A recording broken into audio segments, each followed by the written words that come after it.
श्री स्वामी समर्थ. जय जय स्वामी समर्थ. नमस्कार मैत्रिणींनो, माझ्या स्वामीचरण सेवा या चॅनलमध्ये आपलं स्वागत आहे.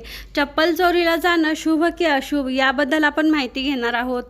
आता आपण पाहूया, चप्पल चोरीला जाणं हे शुभ मानलं जातं.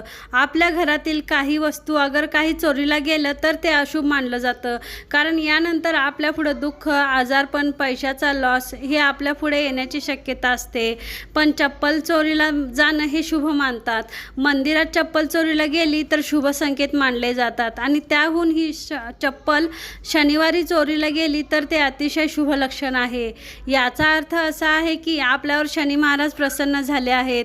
वाईट दिवसातून आपली सुटका होणार आहे. ज्या काही वाईट वेळा, वाईट दिवस होते त्यात सुधारणा होणार आहे. याचा अर्थ असा होतो की चप्पल चोरीला जाणं हे अशुभ लक्षण नाही तर हे शुभ लक्षण आहे.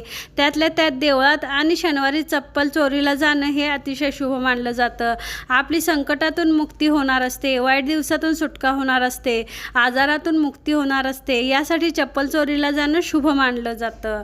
मैत्रिणींनो, आता मुख्य गोष्ट म्हणजे शनीचा वास आपल्या पायात असतो, म्हणून ज्या ठिकाणी आपली चप्पल चोरीला जाते त्या ठिकाणाहून दुसरी चप्पल कधीही उचलून आणायची नाही.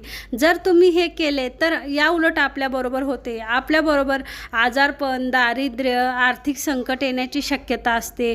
म्हणून चप्पल चोरीला जाणं हे शुभ मानतात.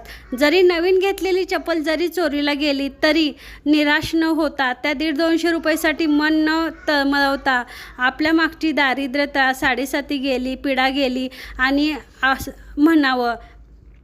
आणि आपल्याला माहितीच आहे की आपले आजी आजोबा, आपले पूर्वज म्हणायचे, चप्पल ना गेली जाऊ दे सोड, पिढा गेली तुझ्या मागची, असं आपले आजी आजोबा म्हणायचे. तर त्याप्रमाणेच हे आता संकेत दिसत आहेत. आणि आपल्याला चांगले दिवस, चप्पल चोरीला गेली तर आपल्याला चांगले दिवस येतात. चुकूनसुद्धा दुसऱ्याची चप्पल आणू नये. आणि हेच नियम देखील आपण आपल्या घरातसुद्धा पाळायचे. टॉयलेट, बाथरूमची चप्पल सोडून आपण इतर कोणतीही एकमेकांची चप्पल घालू नये.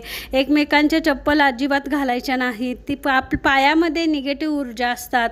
ही ऊर्जा एकमेकांच्यामध्ये जातात. त्यामुळे एकमेकांचे चप्पल चुकूनसुद्धा आपण घालायचे नाही. दुसरा विषय म्हणजे असा की आपलं जन्म दिलेलं मूल सोडून इतर कोणालाही आपल्या पाया पडू देऊ नये किंवा आपल्या पायाला स्पर्श करू देऊ नये. लांबूनच नमस्कार करावा, कारण आपल्या पायाला कोणी टच केलं तर आपली चांगली कर्म त्यांच्या नशिबाला जातात. म्हणूनच मुलांना आजी आजोबा, आई वडील यांना डोकं टेकवून नमस्कार करायला शिकवा.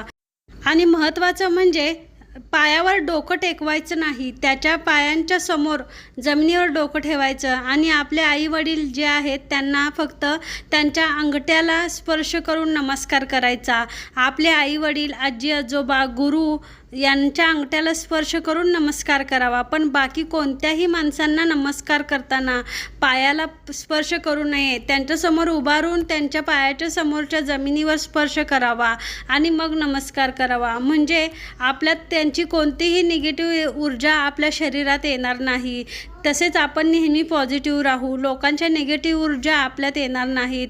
कोणी कितीही मोठं असो, त्यांनी काय कर्म केले आहेत, त्यांनी काय पापं केली आहेत ते आपल्याला माहिती नसतं. त्यामुळे इतरांकडून नमस्कार करून घेऊ नये किंवा इतरांना नमस्कार करत असताना त्यांच्या पायाला स्पर्श करू नये, कोणाचीही चप्पल घालू नये. आता तुम्हाला मैत्रिणींनो समजलं असेल की नमस्कार कसा करावा आणि चप्पल चोरीला जाणं हे शुभ आहे की अशुभ आहे. तर ही माहिती तुम्हाला आवडली असेल तर तुम्ही माझ्या चॅनलला सबस्क्राईब करा, व्हिडिओला लाईक आणि शेअर करा. श्री स्वामी समर्थ. जय जय स्वामी समर्थ.